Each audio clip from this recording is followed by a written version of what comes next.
September 15th, 2008.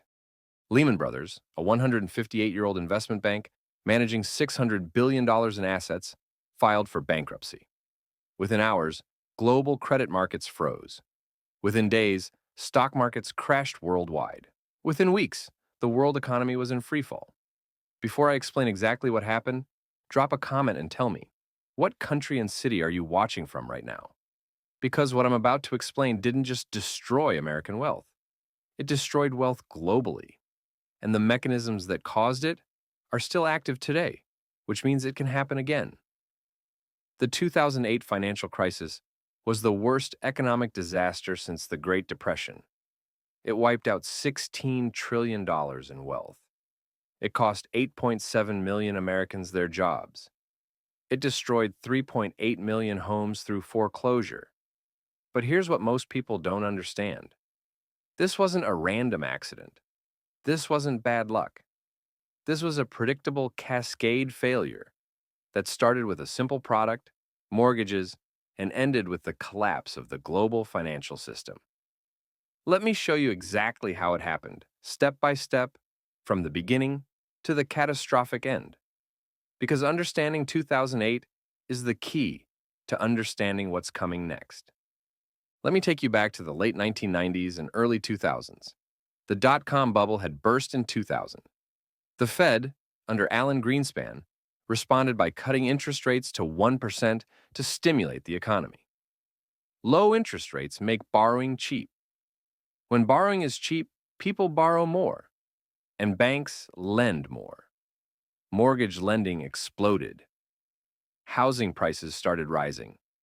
A typical cycle, except something different happened this time. Banks discovered they could package mortgages and sell them to investors. This is called securitization.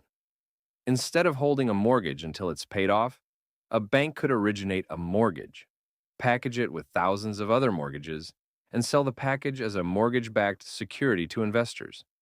This changed everything. Before securitization, banks were careful about who they lent to. If the borrower defaulted, the bank lost money. After securitization, banks didn't care if borrowers defaulted. They sold the mortgages immediately.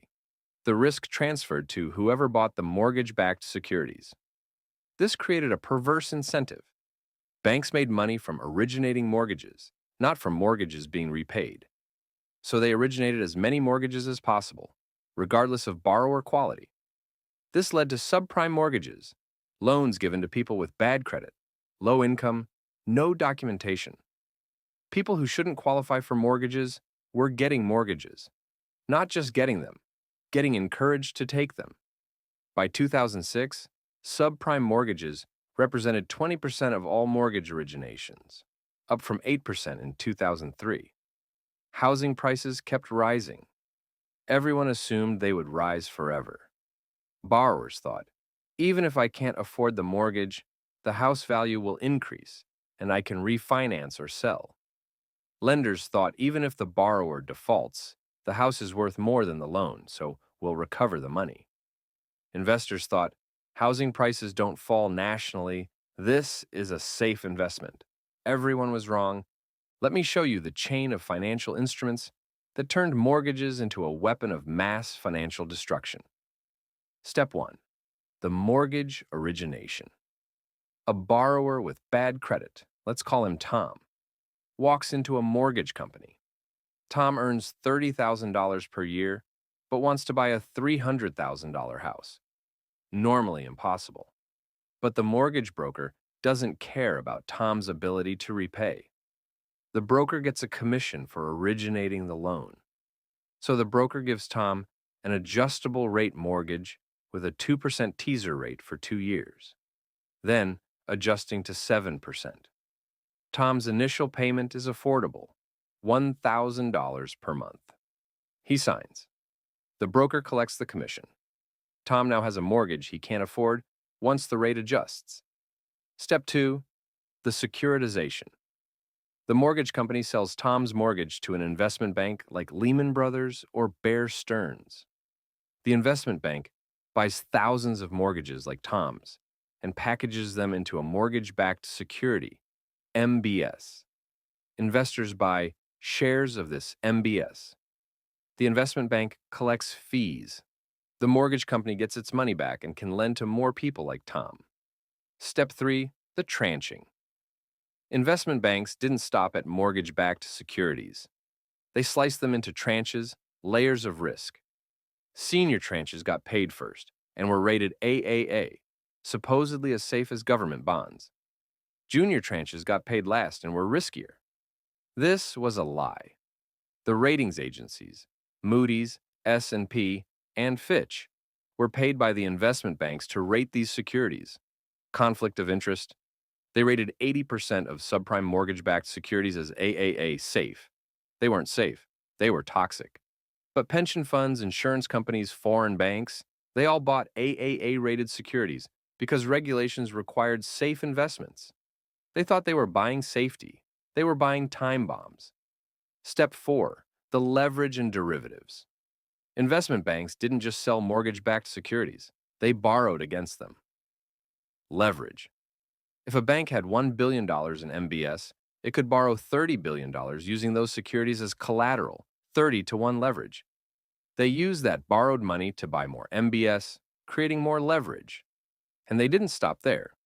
They created synthetic products, collateralized debt obligations, CDOS, which were packages of MBS tranches, and credit default swaps, CDS, which were insurance contracts on MBS. If the MBS failed, the CDS paid out.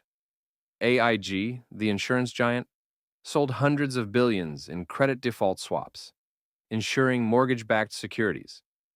AIG collected premiums and assumed the risk. But AIG didn't have the capital to pay out if mortgages actually defaulted. They assumed housing prices would keep rising. The entire system was built on that assumption. Housing prices only go up.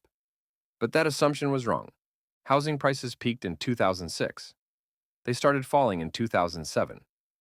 Slowly at first, then accelerating. When housing prices fall, homeowners with adjustable rate mortgages face a crisis. Tom's mortgage adjusts from 2% to 7%. His payment jumps from $1,000 to $2,100. He can't afford it. He tries to refinance, but his house is now worth less than his mortgage. He's underwater.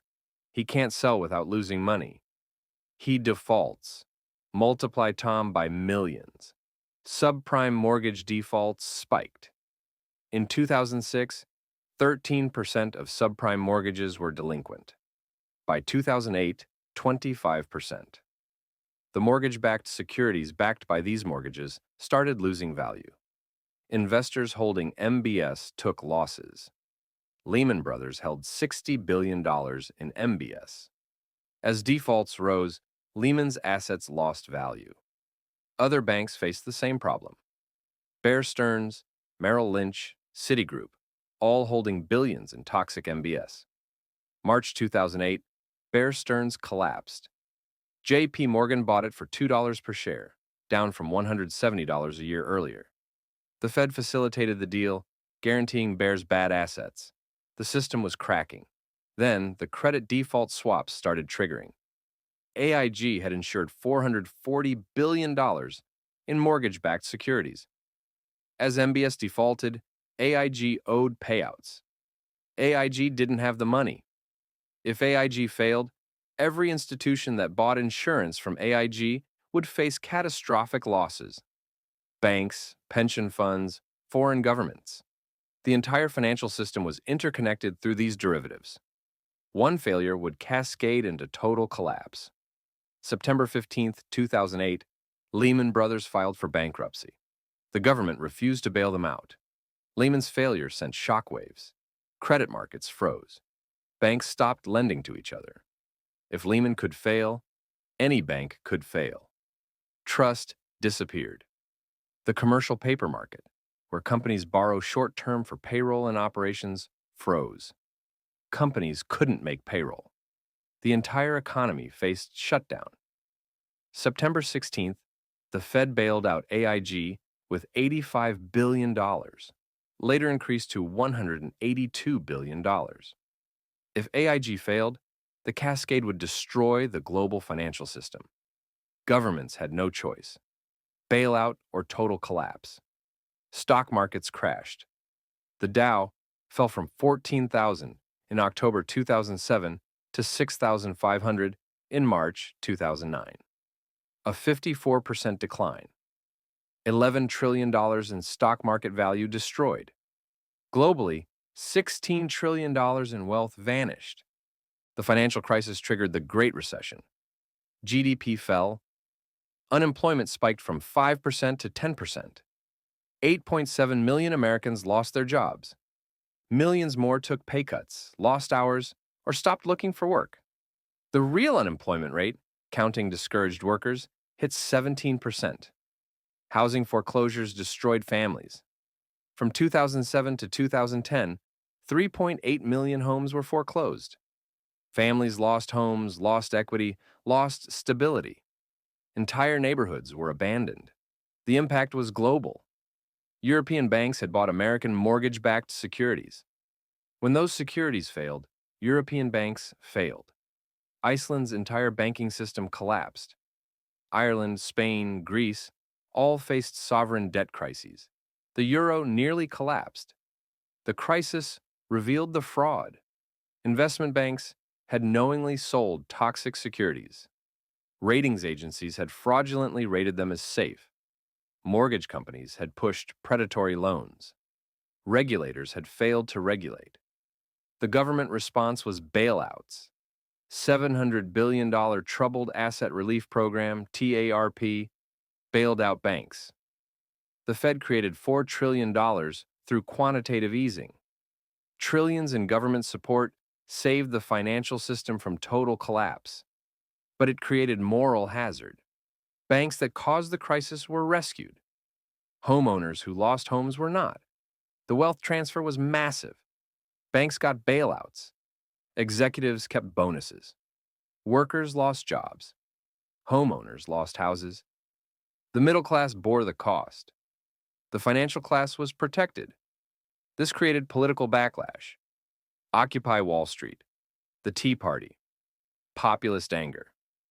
The crisis delegitimized the establishment and set the stage for political upheaval that continues today. Here's what 2008 taught us. First, deregulation is dangerous. The repeal of Glass-Steagall in 1999 allowed commercial banks and investment banks to merge, creating too-big-to-fail institutions. Lack of oversight allowed predatory lending and fraudulent securitization. Second, incentives drive behavior. When banks profit from originating mortgages, but don't bear the risk of defaults, they'll originate bad mortgages. When ratings agencies are paid by the banks they're rating, they'll give fraudulent ratings. When executives are compensated with short-term bonuses, they'll take excessive risks. Third, complexity hides risk. Mortgage-backed securities, collateralized debt obligations, credit default swaps.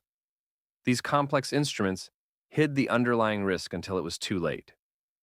Fourth, interconnection creates systemic risk.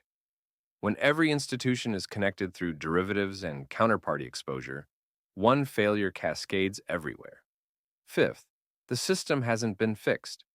The banks that were too big to fail in 2008 are bigger today. Derivatives markets are larger. Wealth inequality is worse. The conditions for another crisis exist. We haven't learned the lesson. We've just inflated a bigger bubble. And when that bubble bursts, the crisis will be worse than 2008 because we've already used the tools. Interest rates were cut to zero. Trillions were printed. Government debt exploded. We have less ammunition for the next crisis. The question isn't if another crisis happens. It's when and whether we'll survive it. If this explanation showed you how the 2008 financial crisis actually worked and why the system that caused it is still active today, subscribe to The Wealth Forum because we break down the mechanisms, the crises, and the patterns that build and destroy wealth. Drop a comment below. Tell me your country and city. And answer this. Do you think we've fixed the problems that caused 2008? Or are we just waiting for the next bigger crisis? Because the evidence suggests the system is more fragile now than it was in 2007, and most people have no idea what's coming.